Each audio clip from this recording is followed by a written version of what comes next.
ओम कृष्णाय वासुदेवाय हरये परमात्मने प्रणतः क्लेशनाशाय गोविंदाय नमो नमः। ओम क्लीम कृष्णाय नमः। आज की कथा में आप सभी भक्तों का हार्दिक स्वागत है। भगवान श्री कृष्ण और श्रीमती राधा रानी की कृपा सदैव आप और आपके समस्त परिवार पर बनी रहे। 2 दिसंबर 2023 आज है शनिवार का दिन और आज है मार्गशीर्ष मास की पंचमी तिथि। आज से 17 दिनों का अन्नपूर्णा व्रत प्रारंभ हो रहा है। बहुत से भक्त हैं जो कि व्रत धारण करते हैं और कई भक्त हैं जो कि व्रत नहीं भी करते हैं। तो भी आपको एक चीज का ध्यान रखना है, मां अन्नपूर्णा की कृपा से ही ये पूरा संसार टिका हुआ है। इसलिए अगर आप व्रत कर पाते हैं अत्यंत श्रेष्ठ होगा, व्रत नहीं कर पाते हैं तो भी आपको मां अन्नपूर्णा की आराधना जरूर करनी चाहिए। तो अगर आप अन्नपूर्णा व्रत के बारे में जानना चाहते हैं, पूजा विधि के बारे में जानना चाहते हैं तो चैनल पर वीडियो अपलोड है, आप लोग जरूर देख लीजिए। और अन्नपूर्णा व्रत की कथा की वीडियो भी चैनल पर अपलोड है, आप लोग प्रतिदिन जरूर सुना कीजिए। मतलब व्रत नहीं कर पाते हैं तो भी पूजा आराधना करके व्रत की कथा जरूर सुन लीजिएगा। और अब ठाकुर जी का ध्यान करके आज की इस पावन और परम कल्याणकारी कथा का श्रवण करते हैं। और कल की कथा में आपने एकादशी व्रत के नियम और विधि के बारे में जाना। आज आप जानने वाले हैं उद्यापन विधि के बारे में। एकादशी व्रत का उद्यापन कब और कैसे करना चाहिए, इस विषय में भारद्वाज ऋषि कहते हैं कि विधि पूर्वक 1 वर्ष तक एकादशी व्रत का पालन करना चाहिए। मतलब जब तक आपका 1 वर्ष पूरा न हो तब तक आप विधि पूर्वक एकादशी का व्रत कीजिए और वर्ष पूरा होने पर आपको उद्यापन करना है। उद्यापन किस महीने में करना चाहिए, तो इस विषय में भारद्वाज ऋषि कहते हैं कि मार्गशीर्ष मास के शुभ शुक्ल पक्ष में एकादशी व्रत का उद्यापन किया जाता है। उसमें विधि के जानने वाले 12 ब्राह्मणों को आमंत्रित करके 13वें विधिज्ञ आचार्य को पत्नी सहित आमंत्रित करें। मतलब 12 ब्राह्मण आएंगे और जो आचार्य होंगे जो कि विधि पूर्वक पूजन इत्यादि करवाते हैं वो ब्राह्मण और ब्राह्मणी पति पत्नी दोनों आएंगे। इस प्रकार से 13 ब्राह्मण हो जाएंगे और 1 ब्राह्मणी हो जाएगी। यजमान स्नान करके पवित्र होकर श्रद्धा एवं इंद्रिय संयम पूर्वक पाद्य, अर्घ्य और वस्त्र आदि सामग्रियों से आचार्य आदि का पूजन करें। तत्पश्चात आचार्य उत्तम रंगों से चक्र और कमल संयुक्त सर्वतोभद्र मंडल बनवाएं। उस मंडल को श्वेत वस्त्र से आवेष्टित करें। फिर पंचपल्लव और पंचरत्न से युक्त कपूर और अगरू के सुगंध से वासित जलपूर्ण कलश को लाल कपड़े से वेष्टित करके उसके ऊपर तांबे का पूर्ण पात्र रखें। साथ ही उस कलश को फूलों की मालाओं से भी आवेष्टित करें और उसे सर्वतोभद्र मंडल के ऊपर स्थापित कर दें। कलश के ऊपर भगवान श्री लक्ष्मी नारायण की स्थापना करें। तदनंतर सर्वतोभद्र मंडल में 12 मासों के अधिपतियों की स्थापना करके अखंड व्रत की पूर्ति के लिए उनका पूजन करना चाहिए। मंडल से पूर्व भाग में शुभ शंख की स्थापना करते हुए कहें, हे पांचजन्य, तुम पहले समुद्र से उत्पन्न हुए, फिर भगवान विष्णु ने तुम्हें अपने हाथों में धारण किया, संपूर्ण देवताओं ने तुम्हारे रूप को संवारा है, तुम्हें नमस्कार है। इस प्रकार शंख की स्थापना और पूजा करने के बाद सर्वतोभद्र मंडल से उत्तर दिशा में हवन के लिए वेदी बनावें और संकल्प पूर्वक वेदोक्त विष्णु संबंधी मंत्रों से हवन करें। फिर भगवान विष्णु की प्रतिमा का स्थापन और पुरुष सूक्त एवं पौराणिक शुभ मंत्रों से उसका पूजन करें। नैवेद्य चढ़ावें, धूप दीप आदि उपहार भेंट करके आरती उतारें। फिर यक्ष करदम अर्थात कपूर, अगरू, कस्तूरी और कंकोल से बनाए हुए अंगलेप से पूजा करके परिक्रमा करें। ब्राह्मणों से स्वस्ति वाचन कराकर नमस्कार करें। उसके बाद ब्राह्मणों को आचार्य आदि क्रम से वैदिक मंत्रों का जप करना चाहिए।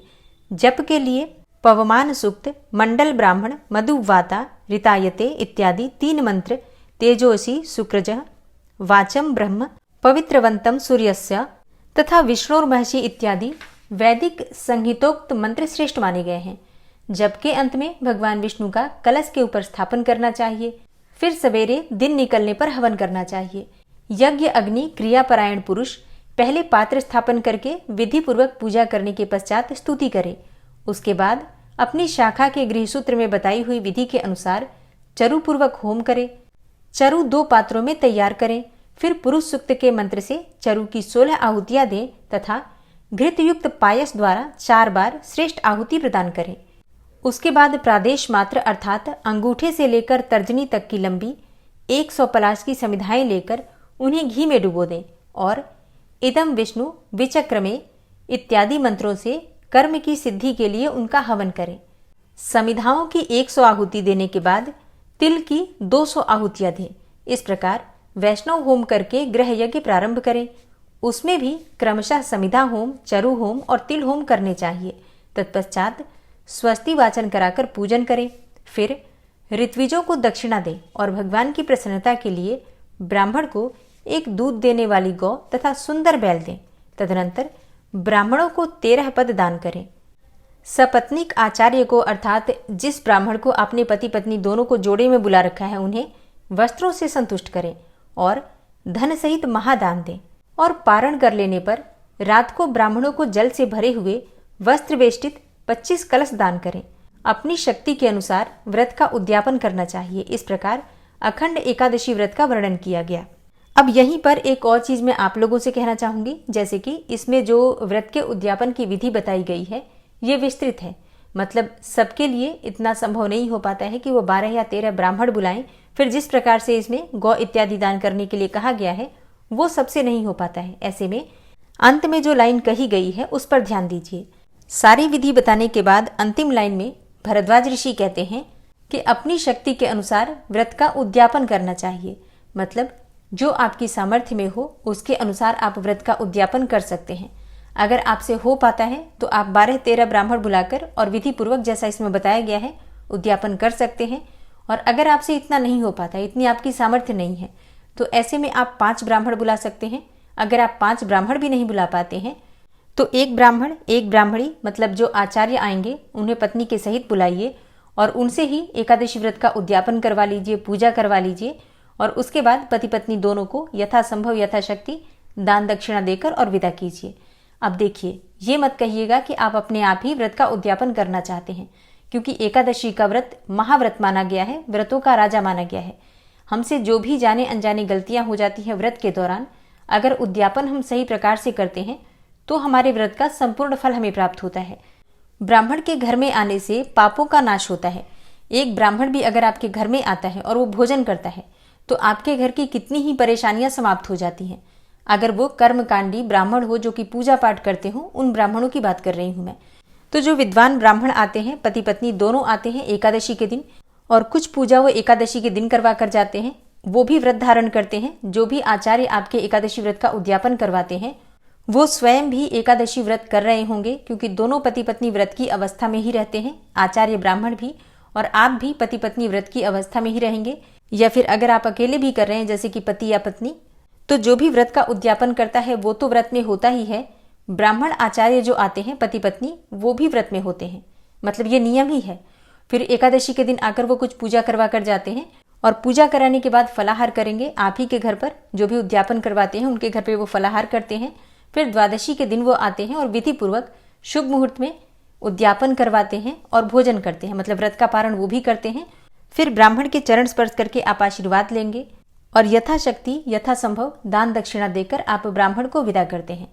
पूरी तरह से आपकी अपनी इच्छा पर निर्भर करता है आप कौन सी सामग्री का दान करना चाहते हैं। वैसे जब हम एकादशी व्रत का उद्यापन करते हैं तो कोशिश करना चाहिए हर उस सामग्री का दान करें जो कि हम चाहते हैं कि हमें भी प्राप्त हो, इस जन्म में भी और अगले जन्म में भी। तो अपनी सामर्थ्य के अनुसार चाहे थोड़ी सी ही सही, पर प्रत्येक वस्तु दान करने का प्रयास कीजिए।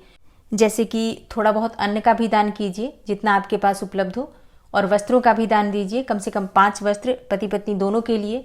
इसी प्रकार से आप चाहें तो 5 बर्तन कर सकते हैं। और गौदान के निमित्त आप चाहें तो कुछ पैसे दे सकते हैं दक्षिणा स्वरूप में। देखिए, मतलब अगर आप 11 या 21 रुपए भी गौदान का नाम लेकर देते हैं कि ये गौदान के लिए है, तो उसे गौदान में माना जाता है। ठीक है, तो ऐसा मत समझिए कि आप 10-20 हजार देंगे तभी गौदान माना जाएगा। तो मतलब अपनी शक्ति सामर्थ्य के अनुसार आप कुछ पैसे ब्राह्मण को ये कहकर दीजिए कि ये गौदान के लिए है। इसके साथ ही अपनी सामर्थ्य के अनुसार कुछ फल, कुछ मिठाइयों का भी दान आपको एकादशी व्रत के उद्यापन में करना चाहिए। तो कौन सी सामग्री कितनी संख्या में देनी है, कितनी मात्रा में देनी है, ये पूरी तरह से आपकी सामर्थ्य पर निर्भर करता है। मतलब सामर्थ्य के अनुसार सामग्री कम या ज्यादा कर लीजिए, लेकिन हर सामग्री देने का प्रयास कीजिए। और उद्यापन ब्राह्मण के द्वारा ही करवाइए, क्योंकि ब्राह्मण जब आएंगे तो विधि विधान से हवन इत्यादि भी करवा देंगे, पूजा भी करवा देंगे, आपसे क्षमा प्रार्थना इत्यादि मंत्रों के द्वारा करवाते हैं। और सबसे बड़ी बात, ब्राह्मण आपके घर में आएंगे, भोजन करेंगे, फलाहार करेंगे, उसका भी पुण्यफल आपको प्राप्त होगा। आप जो उनके चरण स्पर्श करके आशीर्वाद लेंगे उसका भी पुण्यफल आपको प्राप्त होगा। अपने हाथों से आप दान करेंगे उसका पुण्यफल भी आपको प्राप्त होगा, है ना। तो बहुत सारी चीजें देखी जाती हैं जब हम एकादशी व्रत का उद्यापन करते हैं। तो उम्मीद करती हूँ कि आप लोग एकादशी व्रत के उद्यापन से संबंधित जो प्रश्न पूछते थे उसका उत्तर आपको यहाँ मिल जाएगा। आप लोग वीडियो को थोड़ा ज़्यादा शेयर कर दीजिएगा ताकि अगर कोई भी व्रत का उद्यापन करे तो इस वीडियो के माध्यम से उसकी मदद कर पाएँ आप। ठीक है, तो आप लोग ये कर सकते हैं। आज का महात्म्य समाप्त होता है। इसके आगे के वृत्तांत आप कल की कथा में सुनेंगे। और अब आप सुनेंगे आज की कहानी। और कृष्ण कथा में आज आप सुनने वाले हैं एक बहुत ही प्यारी सी कहानी।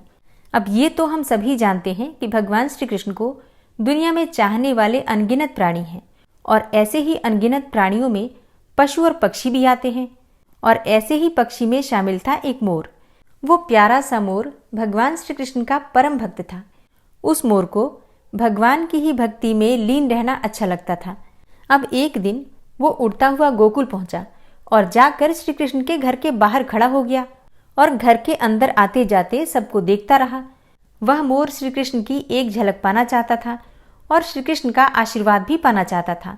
वो प्रत्येक दिन भगवान श्री कृष्ण के घर के बाहर जाता और कान्हा कान्हा की रट लगाता और एक ही भजन गाता था। मेरा कोई न सहारा बिन तेरे, गोपाल संवरिया मेरे। मेरा कोई न सहारा बिन तेरे, माँ बाप संवरिया मेरे। अब तो हर दिन उसकी ये आदत ही बन गई थी कि उसको कान्हा के घर के आगे जाकर ही बैठना है। कृष्ण हर दिन बाहर आना जाना करते, लेकिन पता नहीं क्या हो जाता था कि वो मोर को देख ही नहीं पाते थे। मोर हर दिन भजन गाता था, लेकिन श्री कृष्ण मानो जैसे उसके भजन को अनदेखा ही कर देते थे। अब तो वो मोर बहुत दुखी रहने लगा था। वो यही सोचता कि प्रभु उसको अनदेखा क्यों कर रहे हैं। उसने ऐसी कौन सी बड़ी गलती कर दी थी जिसके कारण भगवान उससे नाराज थे।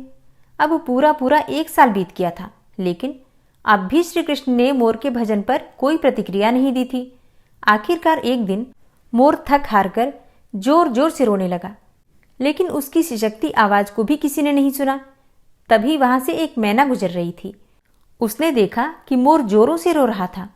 वो मोर के समीप पहुंची और पूछा, क्या हुआ भाई, तुम रो क्यों रहे हो? मोर ने मैना की तरफ देखा और कहा, अब मैं तुम्हें क्या बताऊं बहन, दरअसल मैं बहुत दुखी हो गया हूं। आज पूरा 1 साल हो गया है मुझे यहाँ आते हुए को, लेकिन श्री कृष्ण ने एक बार भी पलटकर नहीं देखा मुझे। पता नहीं क्या गलती की है मैंने।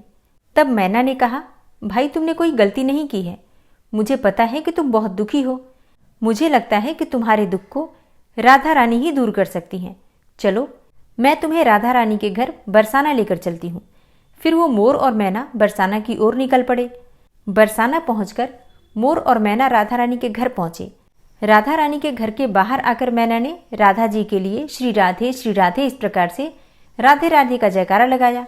लेकिन मोर तो ठहरा था कृष्ण भक्त।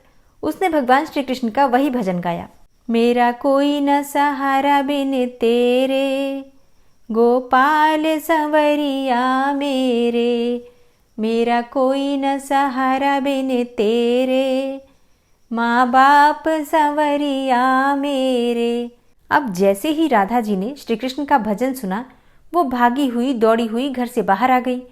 राधा जी ने मोर को अपने हाथों में उठा लिया और गले से लगा लिया। वो मोर को सहलाते हुए प्यार करने लगी। राधा रानी ने पूछा, मोर मोर, तुमने बहुत प्यारा भजन गाया।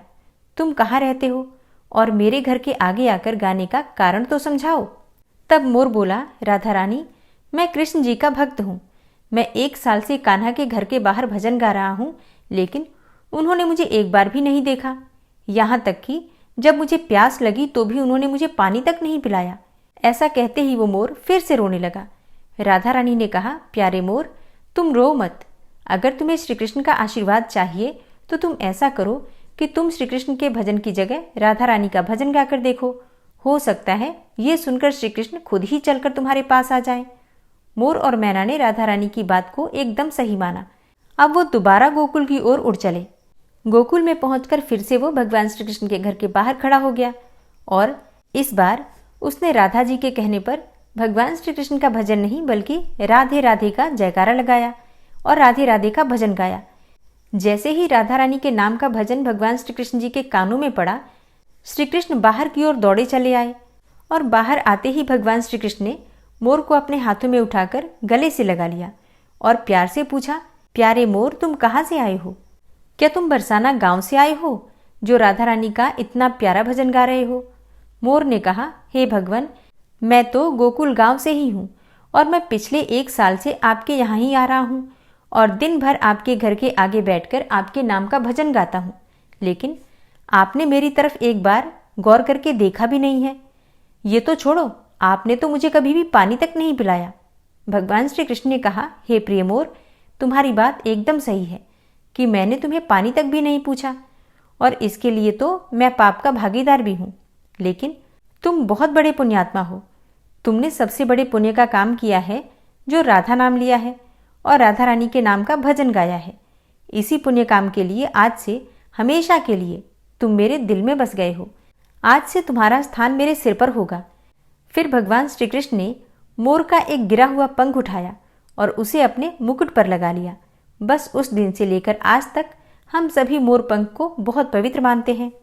इस कहानी का सार ये है कि अगर हम भगवान श्री कृष्ण की कृपा पाना चाहते हैं, उनको प्रसन्न करना चाहते हैं, तो बस राधे राधे का नाम जप करें। भगवान श्री कृष्ण स्वतः ही प्रसन्न हो जाते हैं।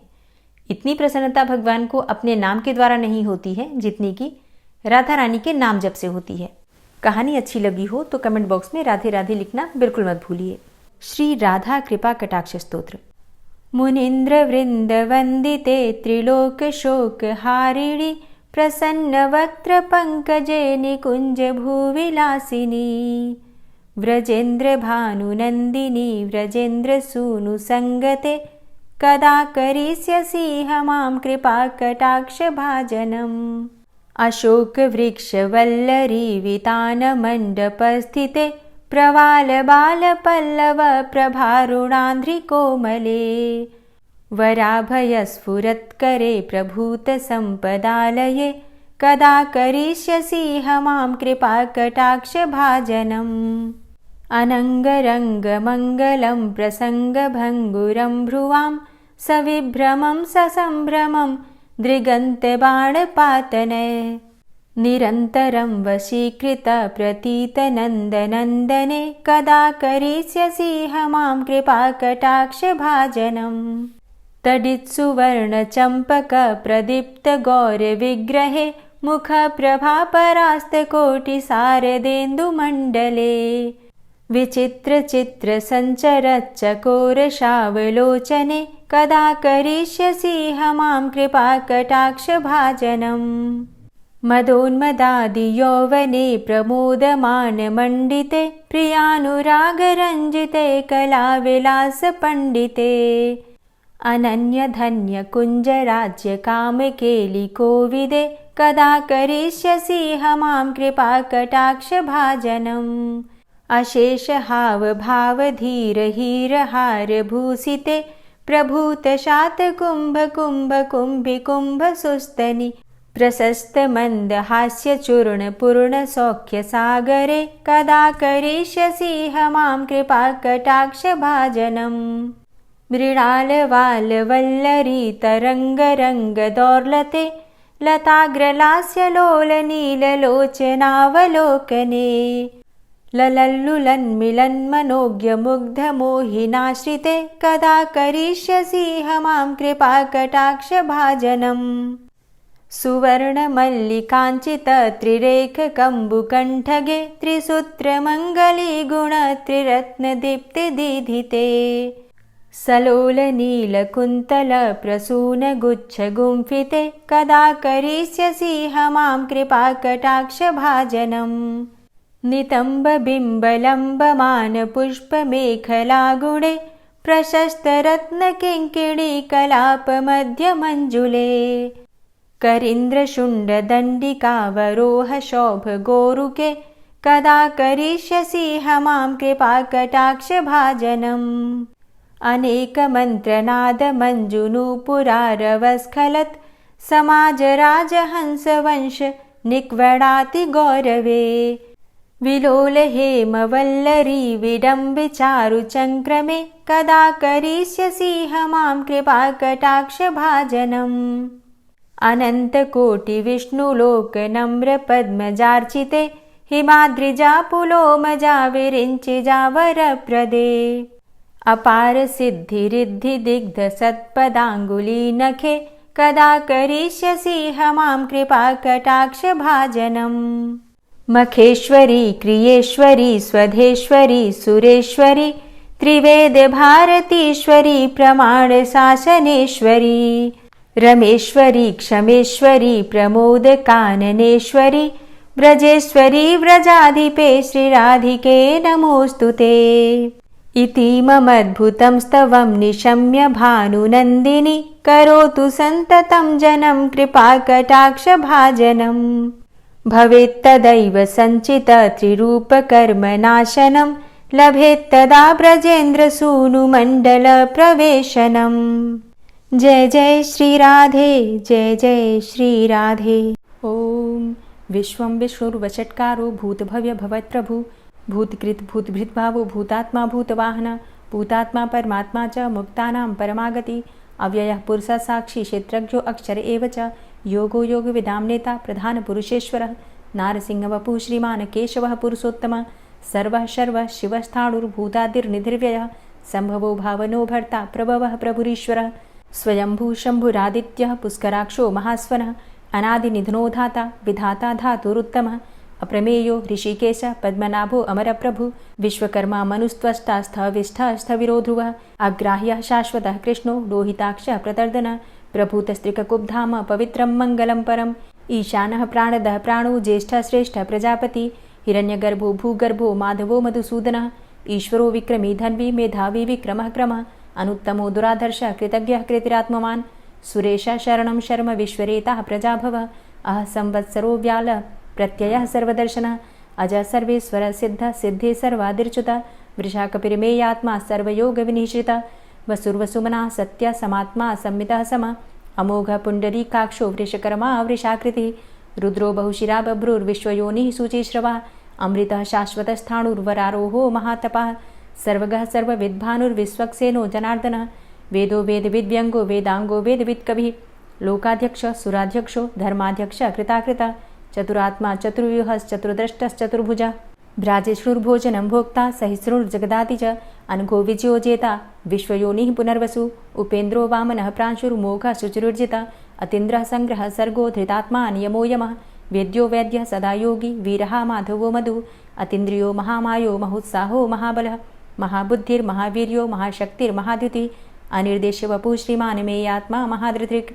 महिश्वासो महीभर्ता श्रीनिवासः सतां गति अनिरुद्ध सुरानन्दो गोविन्दो गोविन्दाम्पति मरीचिर्दमनो हंस सुपर्णो भुजगोत्तम हिरण्यनाभ सुतपा पद्मनाभ प्रजापति अमृत्यु सर्वदिक्सिंह सन्धाता सन्धिमानस्थिर अजो दूर्मर्षणः शास्ता विश्रुतात्मा सुरारिः गुरुर्गुर्तमो धाम सत्य सत्यपराक्रम निमिषो अनिमिषो श्रग्वी वाचस्पतिरुदारधि अग्रणिर्ग्रामणी श्रीमान् न्यायो नेता समीरण सहस्रमूर्धा विश्वात्मा सहस्राक्षा सहस्रपात् आवर्तनो निवृत्तात्मा संवृतः संप्रमर्दन अह संवर्तको वहनिर्निलोधरणीधरः सुप्रसादः प्रसन्नात्मा विश्वदृग्विशुभुग्विभु सत्कर्ता सत्कृतः साधु जहर्नुर्नारायणो नरः असंख्येयो अप्रमेयात्मा विशिष्टशिष्टकृच्छुवि सिद्धार्थ सिद्धसङ्कल्प सिद्धिदः सिद्धिसाधनः वृषाहि वृषभो विष्णुर्विष्पर्वा वृषोदरः वर्धनो वर्धमानश्च विविक्तः श्रुतिसागरः सुभुजो दूर्धरो वाग्मी महेन्द्रो वसुदो वसु नैकरूपो बृहद्रूप शिपिविष्टः प्रकाशनः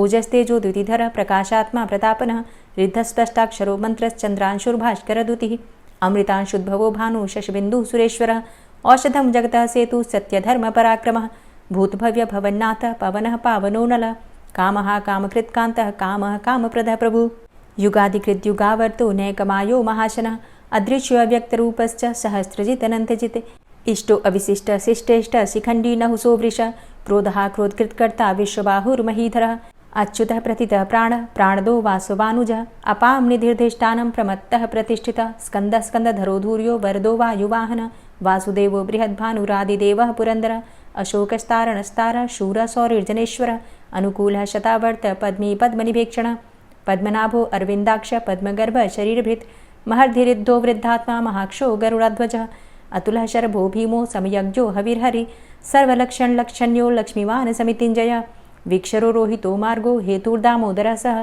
महीधरो महाभागो वेगवान् मिताशनः उद्भवः शोभणो देवः श्रीगर्भः परमेश्वरः करणं कारणं कर्ता विकर्ता गहनो गुह व्यवसायो व्यवस्थान संस्थान स्थानदो ध्रुव परर्थी परमस्पस्तुष्ट पुष्ट शुभेक्षण रामो विरामो विरजो मार्गो नेयो नयोनयः वीर शक्तिमतां श्रेष्ठो धर्मो धर्मविदुत्तमः वैकुण्ठ पुरुषः प्राणः प्राणदः प्रणवः पृथु हिरण्यगर्भः शत्रुघ्नो व्याप्तो वायुरुधोक्षजः ऋतुः सुदर्शनः कालः परमेष्ठी परिग्रहः उग्रः संवत्सरो दक्षो विश्रामो विश्वदक्षिणः विस्तारस्थावरस्थाणु प्रमाणं बीजमव्ययम् अर्थो अनर्थो महाकोशो महाभोगो महाधनः अनिर्विण्णः स्थविष्टोभू धर्मयुपो महामख नक्षत्रनेमिर्नक्षत्री क्षमा क्षामः समीहन यज्ञ इज्जो महेज्यश्च क्रतुसत्रं सतां गतिः सर्वदर्शी विमुक्तात्मा सर्वज्ञो ज्ञानमुत्तमं सुव्रतः सुमुखः सुष्मा सुघोषः सुखदः सुहृतः मनोहरो जित्क्रोधो वीरबाहुर्विदारणः स्वापनः स्ववसो व्यापी नैकात्मा नैककर्मकृत्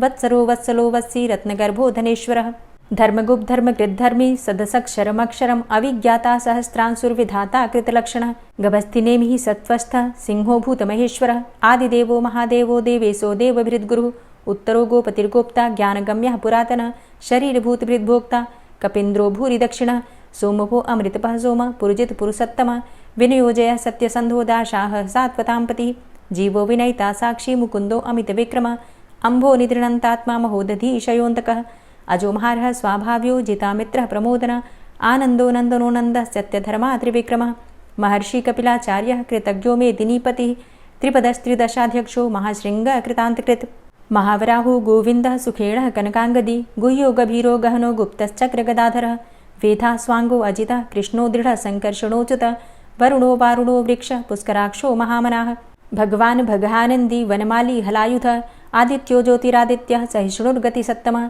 सुधन्वाखण्ड परशुर्दारुणो द्रविडप्रदः दिविस्त्रिक्सर्वदृग्व्यासो वाचस्पतिर्योनिजः त्रिसामा सामगः साम निर्वाणं भेषजम्भिषक् सन्न्यासकृच्छमः शान्तो निष्ठा शान्तिः परायणं शुभाङ्गः शान्तिदस्रष्टा कुमुदः कुवलेशय गोहितो गोपतिर्गोप्ता वृषभाक्षो वृषाप्रियः अनिवर्ति निवृतात्मा संक्षेप्ता चेमकृच्छिवः श्रीवत्सवक्षा श्रीवास श्रीपति श्रीमताम्बर श्रीद श्रीश श्रीनिवास श्रीनिधि श्रीविभावन श्रीधर श्रीकर श्रेय श्रीमान् लोकत्रयाश्रय स्वक्ष स्वंग शतानंदो नंदिर्ज्योतिर्गणेश्वर विजितात्मा विधेयात्मा सत्कीर्तिश्छिन्न संशय उदीर्ण सर्वतक्षसुर्निश शाश्वत स्थिर भूषयो भूषणो भूतिर्विशोकः शोकनाशन अर्चिष्मानर्चितः कुंभो विशुद्धात्मा विशोधन अनिरुद्धो अप्रतिरथ प्रद्युम्नो अमित विक्रमः कालिनेमि निहावीर शौरी सूर्जनेश्वर त्रिलोकात्मा त्रिलोकेशः केशवः केशिहारी कामदेवः कामपालः कामीकान्तः कृतागमः अनिर्देशव पुर्विष्णोर्वीरो अनन्तो धनञ्जयः ब्रह्मण्यो ब्रह्मकृद्ब्रह्मा ब्रह्म ब्रह्म विवर्धन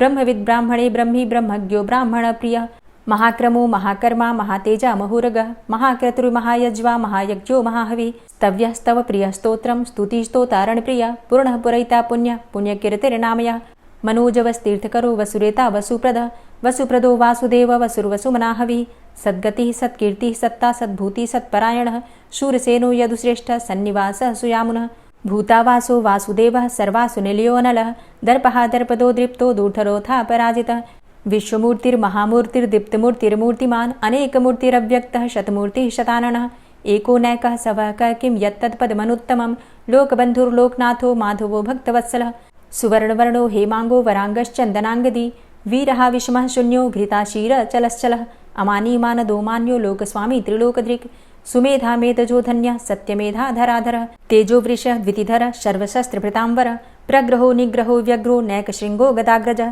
चतुर्मूर्तिश्चतुर्बाहुश्चतुर्व्यूहश्चतुर्गति चतुरात्मा चतुर्भावश्चतुर्वेदविदेकपात् समावर्तो अनिवृतात्मा दुर्जयो दुरतिक्रम दुर्लभो दुर्गमो दुर्गो दुरावासो दुरारिहा शुभांगो लोकसारंगः सुतन्तुस्तन्तुवर्धन इन्द्रकर्मा महाकर्मा कृतकर्मा कृतागमः उद्भवः सुन्दरः सुन्दो रत्ननाभः सुलोचनः अर्को वाजसनः शृङ्गी जयन्तः सर्वविजयी सुवर्णबिन्दुरक्षोभ्य सर्वभागीश्वरेश्वरः महाह्रदो महागर्तो महाभूतो महानिधि कुमुदः कुन्दरः कुन्दः पर्जन्यः पावनो नीलः अमृताशो अमृतवपुः सर्वज्ञः सर्वतोमुखः सुलभः सुव्रतः सिद्धः शत्रुजित् शत्रुतापनः न्यग्रोधो दुम्बरो अस्वस्थश्चाणुरान्ध्रनिषूदनः सहस्रार्चिः सप्तजिह्वः सप्तैधा सप्तवाहनः अमूर्तिरणघो अचिन्त्यो भयकृद्भयनाशनः अणुर्बृहत्कृशः स्थूलो गुणभृन्निर्गुणो महान् अधृतस्वधृतः स्वास्य प्राग्वंशो वंशवर्धनः भारभृतिकथितो योगी योगी स सर्वकामद आश्रमश्रमण छाम सुपर्णो वायुवाहन धनुर्धरो धनुर्वेदो दण्डोदमयितादम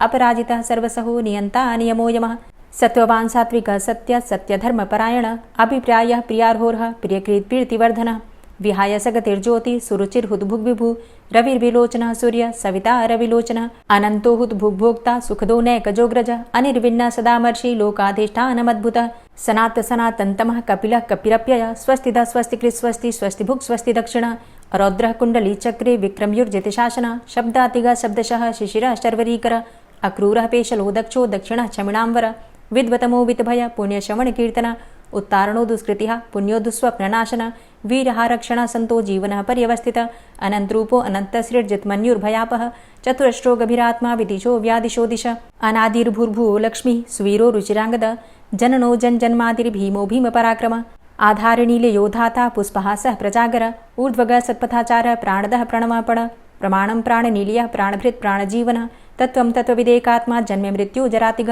पूर्व स्वस्तरुस्तार सविता प्रपितामह यज्ञो यज्ञपतिर्यज्वा यज्ञांगो यज्ञवाहन यज्ञभृद्यज्ञकृद्यज्ञ यज्ञभुग् यज्ञसाधन यज्ञान्तिकृद्यज्ञ गुह्यमन्यमन्नादेव च आत्मयोनिः स्वयं जातो वैखानः सामगायन देवकी नन्दन स्रष्टा क्षितिसः पापनाशन शङ्खभृन्नन्द कीचक्री शारङ्गधन्वा गदाधरः रथाङ्गपाणिरक्षोभ्य सर्वप्रहरणायुध ओम नमः इति। गजेंद्र मोक्ष पाठ। पाठ सुनाने से पहले थोड़ी सी जानकारी मैं आपको देना चाहती हूँ इस स्तोत्र के बारे में। हिंदू धर्म के प्रथम ग्रंथ श्रीमद् भगवद गीता के 3 अध्याय में गजेंद्र स्तोत्र पढ़ने को मिलता है। इसमें श्लोकों की संख्या है 33 और ऐसा कहा जाता है कि इस मंत्र का जाप करने से जीवन में किसी भी प्रकार की परेशानी हो तत्काल आपको उससे मुक्ति मिल जाती है। इस स्तोत्र में हाथी और मगरमच्छ के साथ हुए युद्ध का वर्णन किया गया है और गजेंद्र जब युद्ध से हार जाता है तो भगवान विष्णु का ध्यान करके उनकी स्तुति करता है और उसकी स्तुति से प्रसन्न होकर भगवान विष्णु आते हैं और उसे मोक्ष प्रदान करते हैं। और इस पाठ को करते समय अगर हम अपने मन में ये भावना रखें कि हे श्री हरि विष्णु, जिस प्रकार से गजेंद्र को परेशानी से आपने बाहर निकाला उसी प्रकार से हमें भी हमारी परेशानियों से बाहर निकालिए, तो निश्चित ही भगवान विष्णु हमारी मदद करते हैं। तो अब सच्चे मन से भगवान श्री हरि विष्णु का ध्यान करके इस परम कल्याणकारी स्तोत्र का पाठ करते हैं। शुक जी ने कहा कि बुद्धि के अनुसार पिछले अध्याय में वर्णन किए गए रीति से अपने मन को नियंत्रित करके और हृदय को स्थिर करके गजेंद्र अपने पिछले जन्म में याद किए गए सर्वोच्च कार्य और बार बार जप किए जाने वाले स्तोत्र का जप करने लगा। गजेंद्र ने मन ही मन श्री हरि को ध्यान करते हुए कहा कि जिनके प्रवेश करने से शरीर और मस्तिष्क चेतन की तरह व्यवहार करने लगते हैं, ओम द्वारा लक्षित और पूरे शरीर में प्रकृति और पुरुष के रूप में प्रवेश करने वाले उस सर्वशक्तिमान देवता का मैं मन ही मन स्मरण करता हूँ, जिनके सहारे ये पूरा संसार टिका हुआ है और जिनसे ये सारा संसार अवतरित हुआ है, जिन्होंने प्रकृति की रचना की है और जो खुद उसके रूप में ही प्रकट है, लेकिन उसके बावजूद भी वो इस पूरी दुनिया में सर्वोपरि और श्रेष्ठ हैं। ऐसे अपने आप और बिना किसी कारण के भगवान की मैं शरण में जाता हूँ। अपने संकल्प शक्ति के बल पर अपने ही स्वरूप में रचित और सृष्टि काल में प्रकट एवं प्रलय में अप्रकट रहने वाले इस शास्त्र प्रसिद्धि प्राप्त कार्य कारण रूपी संसार को जो बिना कुंठित दृष्टि के साक्ष्य रूप में देखते रहने पर भी लिप्त नहीं होते, चक्षु आदि प्रकाशकों के परम प्रकाशक प्रभु आप मेरी रक्षा करें। बीतते गए समय के साथ तीनों लोकों और ब्रह्मादि लोकपालों के पंचभूत में प्रवेश कर जाने पर और पंचभूतों से लेकर महत्वपूर्ण सभी कारणों के उनकी परम करुणा स्वरूप प्रकृति में मग्न हो जाने पर उस समय दुर्गेर और घोर अंधकार रूपेण प्रकृति ही बच रही थी। उस अंधकार से परे अपने परम धाम में जो सर्वव्यापी भगवान सभी दिशाओं में प्रकाशित होते रहते हैं, वो भगवान मेरी रक्षा करें। विभिन्न नाट्य रूपों में अभिनय करने वाले और उस अभिनेता के वास्तविक स्वरूप को जिस प्रकार से साधारण लोग भी नहीं जान पाते, उसी तरह से सत्व प्रधान देवता और महर्षि भी जिनके स्वरूप को नहीं जान पाते, ऐसे में कोई साधारण प्राणी उनका वर्णन कैसे कर सकता है। ऐसे दुर्गम चरित्र वाले भगवान मेरी रक्षा करें। अनेकों शक्ति से मुक्त, सभी प्राणियों को आत्मबुद्धि प्रदान करने वाले, सबके बिना कारण हित और अतिशय साधु स्वभाव ऋषि मुनिजन जिनके परम स्वरूप को देखने की इच्छा के साथ वन में रहकर अखंड ब्रह्मचर्य तमाम अलौकिक व्रतों को नियमों के अनुसार पालन करते हैं, ऐसे प्रभु ही मेरी गति है। वह जिनका हमारी तरह न तो जन्म होता है और न जिनके द्वारा अहंकार प्रेरित कर्म ही होते हैं, जिनके निर्गुण स्वरूप का न तो कोई नाम है और न रूप ही है, फिर भी समय के अनुसार जगत की सृष्टि एवं प्रलय के लिए स्वेच्छा से जन्म आदि को स्वीकार करते हैं, उन अनंत शक्ति संपन्न परम ब्रह्म परमेश्वर को नमस्कार है। उन प्राकृत, आकार रहित एवं अनेकों आकार वाले अद्भुत कर्मा भगवान को बारंबार नमस्कार है। स्वयं प्रकाशित सभी साक्ष्य परमेश्वर को मेरा शत शत नमन है। वैसे देव जो मन, वाणी और चित्तवृत्तियों से परे हैं, उन्हें मेरा बारंबार नमस्कार है। विवेक से परिपूर्ण, पुरुष के द्वारा सभी सत्व गुणों से परिपूर्ण, निवृत्ति धर्म के आचरण से मिलने योग्य और मोक्ष सुख की अनुभूति रूपी भगवान को मेरा नमस्कार है। सत्व गुण को स्वीकार करके शांत, रजोगुण को स्वीकार करके घोर एवं तमोगुण को स्वीकार करके मूढ़ से प्रतीत होने वाले भेद रहित, अतएव सदा समभाव से स्थित ज्ञानघन प्रभु को मेरा नमस्कार है। शरीर, इंद्रिय आदि के समुदाय रूप संपूर्ण पिंडों के ज्ञाता, सबके स्वामी एवं साक्षी रूप प्रभु को मेरा नमस्कार है। सबके अंतर्यामी, प्रकृति के भी परम कारण किंतु स्वयं कारण रहित प्रभु को नमस्कार है।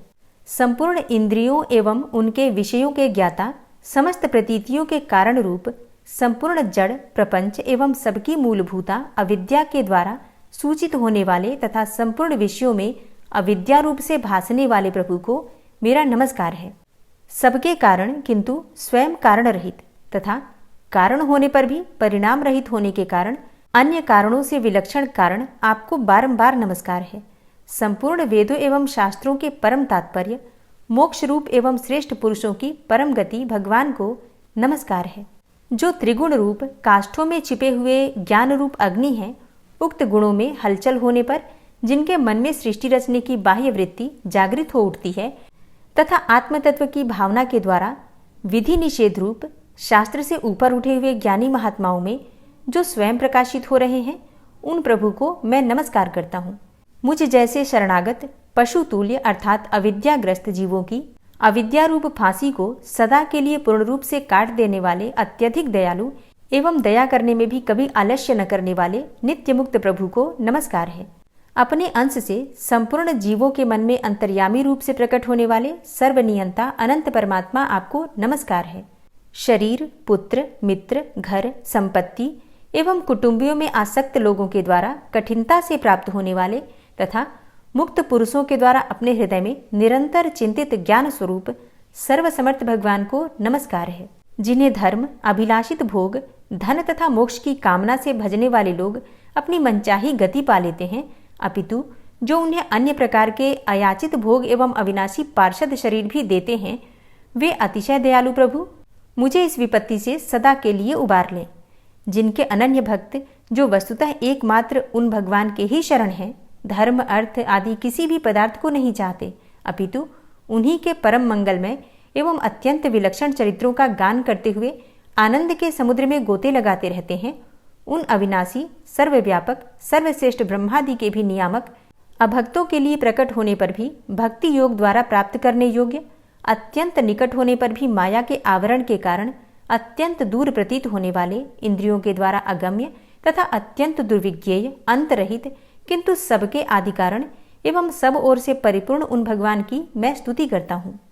ब्रह्मा आदि समस्त देवता, चारों वेद तथा संपूर्ण चराचर जीव नाम और आवृत्ति भेद से जिनके अत्यंत क्षुद्र अंश के द्वारा रचे गए हैं, जिस प्रकार प्रज्वलित अग्नि से लपटे तथा सूर्य से किरणें बार बार निकलती हैं और पुनः अपने कारण में ही लीन हो जाती हैं, उसी प्रकार बुद्धि, मन, इंद्रिय और नाना योनियों के शरीर, यह गुणमय प्रपंच जिन स्वयं प्रकाश परमात्मा से प्रकट होता है और पुनः उन्हीं में लीन हो जाता है, वे भगवान न तो देवता हैं और न असुर, न मनुष्य हैं न तिर्यक अर्थात मनुष्य से नीची, पशु, पक्षी आदि किसी भी योनि के प्राणी हैं, न वे स्त्री हैं और न पुरुष हैं और ना ही नपुंसक हैं, न वे ऐसे कोई जीव हैं जिनका इन तीनों ही श्रेणियों में समावेश हो सके, न वे गुण हैं, न कर्म है, न कार्य है और न तो कारण ही है। सबका निषेध हो जाने पर जो कुछ बच रहता है वही उनका स्वरूप है और वे ही सब कुछ हैं। ऐसे भगवान मेरे उद्धार के लिए आविर्भूत हों। मैं इस ग्राह के चंगुल से छूटकर जीवित नहीं रहना चाहता, क्योंकि भीतर और बाहर सब ओर से अज्ञान से ढके हुए इस हाथी के शरीर से मुझे क्या लेना है। मैं तो आत्मा के प्रकाश को ढक देने वाले उस अज्ञान की निवृत्ति चाहता हूँ, जिसका कालक्रम से अपने आप नाश नहीं होता, अपितु भगवान की दया से अथवा ज्ञान के उदय से ही होता है। इस प्रकार मोक्ष का अभिलाषी, मैं विश्व के रचयिता, स्वयं विश्व के रूप में प्रकट तथा विश्व से सर्वथा परे, विश्व को खिलौना बनाकर खेलने वाले, विश्व में आत्मरूप से व्याप्त, अजन्मा, सर्वव्यापक एवं प्राप्य वस्तुओं में सर्वश्रेष्ठ भी भगवान को केवल प्रणाम ही करता हूँ, उनकी शरण में हूँ। जिन्होंने भगवत भक्ति रूप योग के द्वारा कर्मों को जला डाला है, वे योगी लोग उसी योग के द्वारा शुद्ध किए हुए अपने हृदय में जिन्हें प्रकट हुआ देखते हैं, उन योगेश्वर भगवान को मैं नमस्कार करता हूँ। जिनकी त्रिगुणात्मक अर्थात सत्व रज तम रूप शक्तियों का राग रूप वेग असह्य है, जो संपूर्ण इंद्रियों के विषय रूप में प्रतीत हो रहे हैं, तथापि जिनकी इंद्रियां विषयों में ही रची पची रहती हैं, ऐसे लोगों को जिनका मार्ग भी मिलना असंभव है, उन शरणागत रक्षक एवं अपार शक्तिशाली आपको बार बार नमस्कार है। जिनकी अविद्या नामक शक्ति के कार्यरूप अहंकार से ढके हुए अपने स्वरूप को यह जीव जान नहीं पाता, उन अपार महिमा वाले भगवान की मैं शरण में आया हूँ। जिसने पूर्वोक्त प्रकार से भगवान के भेद रहित निराकार स्वरूप का वर्णन किया था, उस गजराज के समीप जब ब्रह्मा आदि कोई भी देवता नहीं आए, जो भिन्न भिन्न प्रकार के विशिष्ट विग्रहों को ही अपना स्वरूप मानते हैं, तब साक्षात श्रीहरि, जो सबके आत्मा होने के कारण सर्वदेव स्वरूप हैं, वहां प्रकट हो गए। गजराज को उस प्रकार से दुखी देखकर तथा उसके द्वारा पड़ी हुई स्तुति को सुनकर सुदर्शन चक्रधारी जगदाधार भगवान इच्छानुरूप वेग वाले गरुड़ जी की पीठ पर सवार होकर स्तवन करते हुए देवताओं के साथ तत्काल उस स्थान पर पहुंच गए जहां पर वह हाथी था। सरोवर के भीतर महाबली ग्रह के द्वारा पकड़े जाकर दुखी हुए उस हाथी ने आकाश में गरुड़ की पीठ पर सवार चक्र उठाए भगवान श्री हरि को देखकर अपनी सूंड को, जिसमें उसने पूजा के लिए कमल का एक फूल ले रखा था, ऊपर उठाया और बड़ी ही कठिनाई से सर्वपूज्य भगवान नारायण आपको नमस्कार है, यह वाक्य कहा। उसे पीड़ित देखकर अजन्मा श्रीहरि एकाएक गरुड़ को छोड़कर नीचे झील पर उतर आए। वे दया से प्रेरित होकर ग्राह सहित उस गजराज को तत्काल झील से बाहर निकाल लाए और देवताओं के देखते ही देखते चक्र से मुंह चीरकर उसके चंगुल से हाथी को उबार लिया। गजेंद्र मोक्ष स्तोत्र संपूर्ण हुआ। और अब बड़े ही प्रेम से भक्ति भाव से जयकारा लगाइए भगवान श्री हरि विष्णु की जय। और अब आप सुनेंगे श्री तुलसी चालीसा। श्री तुलसी महारानी करु विनय सिरनाय, जो मम हो संकट विकट दीजे मात नशाय। नमो नमो तुलसी महारानी, महिमा अमित न जाए बखानी। दियो विष्णु तुमको सन्माना, जग में छायो सुयस महाना। विष्णु प्रिया जय जयति भवानी, तिहु लोक की हो सुख खानी। भगवत पूजा करे जो कोई, बिना तुम्हारे सफल न होई। जिन घर तव नहीं होय निवासा, उस घर कर ही विष्णु नहीं बासा। करें सदा जो तव नित सुमिरन, तेहि के काज होय सब पूरन। कार्तिक मास महात्म तुम्हारा, ताको जानत सब संसारा। तव पूजन जो करे कुंवारी, पावे सुंदर वर सुकुमारी। करे जो पूजा नित प्रति नारी, सुख संपत्ति से होय सुखारी। वृद्धा नारी करे जो पूजन, मिले भक्ति होवे पुलकित मन। श्रद्धा से पूजे जो कोई, भवनिधि से तर जावे सोई। कथा भागवत यज्ञ करावे, तुम बिन नहीं सफलता पावे। छायो तब प्रताप जग भारी, ध्यावत तुम्हीं सकल चित धारी। तुम्ही मात यंत्रन तंत्रन में, सकल काज सिद्धि होवे क्षण में। औषधि रूप आप हो माता, सब जग में तव यश विख्याता। देव ऋषि मुनि और तपधारी, करत सदा तव जय जयकारी। वेद पुराणन तव यश गाया, महिमा अगम पार नहीं पाया।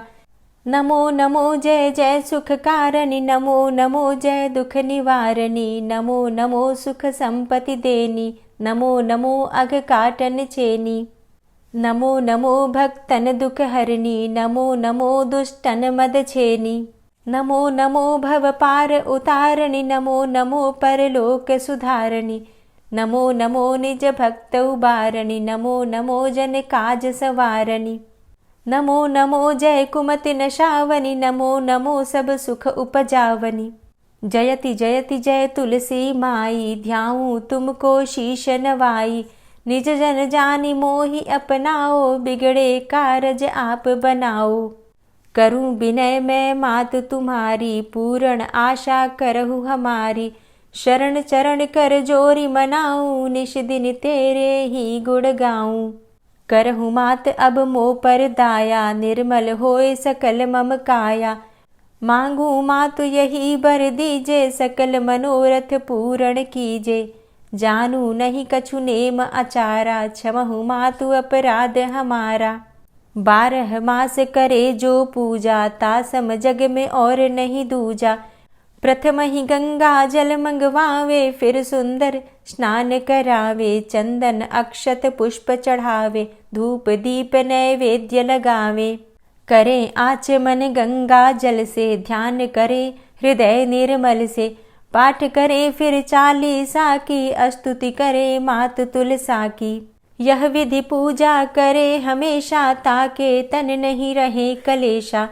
करे मास कार्तिक का साधन, सोवे नित पवित्र हुई जाहि। है यह कथा महासुखदाई, पढ़े सुने सो भव तर जाई। यह श्री तुलसी चालीसा, पाठ करे जो कोय। गोविंद सो फल पावही, जो मन इच्छा होय। तुलसी चालीसा संपूर्ण। और अब आप सुनेंगे तुलसी महारानी की आरती। तुलसी महारानी नमो नमो, हरि की पटरानी नमो नमो।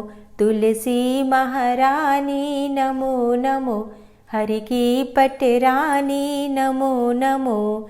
धन्य तुलसी पूर्ण तप कीनो, धन्य तुलसी पूर्ण तप कीनो।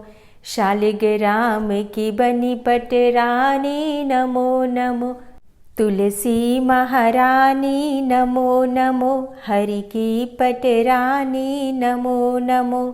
जाके पत्र मंजरी कोमल, जाके पत्र मंजरी कोमल। श्रीपति कमल चरण लपटानी नमो नमो, हरि की पटरानी नमो नमो। तुलसी महारानी नमो नमो। धूप दीप नैवेद्य आरती, धूप दीप नैवेद्य आरती। पुष्पन की वर्षा बरसानी नमो नमो, हरि की पटरानी नमो नमो। तुलसा महारानी नमो नमो।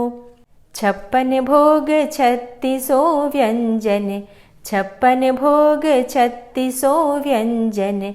बिन तुलसा हरि एक न मानी नमो नमो। तुलसी महारानी नमो नमो, हरि की पटरानी नमो नमो। सभी सखी मैया तेरो यश गावे, सभी सखी मैया तेरो यश गावे। भक्ति दान दीजे महारानी नमो नमो। तुलसा महारानी नमो नमो, हरि की पटरानी नमो नमो। नमो नमो तुलसा महारानी, नमो नमो तुलसी महारानी। तुलसी महारानी नमो नमो, हरि की पटरानी नमो नमो।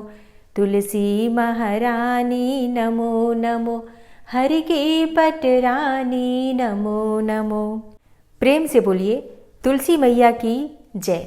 तो दोस्तों ये है आज की वीडियो, जिसमें आप लोगों के कमेंट्स के अनुसार बहुत सारी चीज़ें शामिल हो चुकी हैं। कथा, कहानी, आरती, चालीसा, सभी चीज़ें, विष्णु सहस्त्रनाम का पाठ और गजेंद्र मोक्ष भी।